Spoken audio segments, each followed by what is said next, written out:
രോഗികളെയും കൂട്ടിരിപ്പുകാരെയും ബുദ്ധിമുട്ടിലാക്കി ഒറ്റപ്പാലം താലൂക്ക് ആശുപത്രിയിലെ ക്യാന്റീൻ വീണ്ടും പൂട്ടി. ഭക്ഷണത്തിന്റെ ഗുണനിലവാരത്തെക്കുറിച്ചുള്ള ആശുപത്രി സൂപ്രണ്ടിന്റെ ആരോപണവും നടത്തിപ്പ് ലാഭകരമല്ലെന്ന കരാറുകാരന്റെ നിലപാടും ഉൾപ്പെടെ തുടർച്ചയായി നേരിടുന്ന പ്രതിസന്ധിക്കിടെയാണ് ക്യാന്റീന് വീണ്ടും താഴ്വീണത്.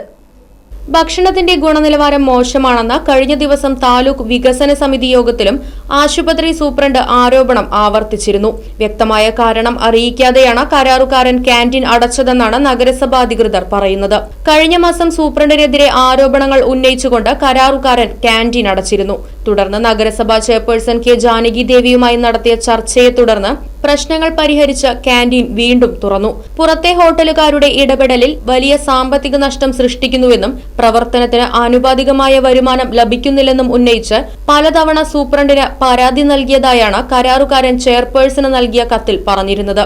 എന്നാൽ ഭക്ഷണം മോശമായതിനെ തുടർന്ന് ഗുണനിലവാരം ഉയർത്താൻ ആവശ്യമായ നടപടികൾ സ്വീകരിക്കണമെന്ന് നിർദ്ദേശിക്കുക മാത്രമാണ് ചെയ്തതെന്നാണ് സൂപ്രണ്ട് നിലപാടെടുത്തിരുന്നത്. ഇതിന് പിന്നാലെ 10 ദിവസത്തിലേറെയായി സുഗമമായി പ്രവർത്തിച്ചു പോന്നിരുന്നതിനിടയിലാണ് ക്യാന്റീൻ അപ്രതീക്ഷിതമായി അടച്ചത്. 9 മാസത്തെ അടച്ചിടലിനൊടുവിൽ കഴിഞ്ഞ ഒക്ടോബർ മാസത്തിലാണ് പുതിയ കരാറുകാരന്റെ കീഴിൽ ക്യാന്റീൻ തുറന്ന് പ്രവർത്തനം തുടങ്ങിയത്. Right Vision News, Ottapalam. Furniture വിലയാണോ പ്രശ്നം?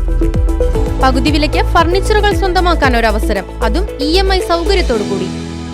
ദുബായ് ഫർണിച്ചർ, ബസ് സ്റ്റാൻഡിന് സമീപം, ഓട്ടുപാറ, വടക്കാഞ്ചേരി.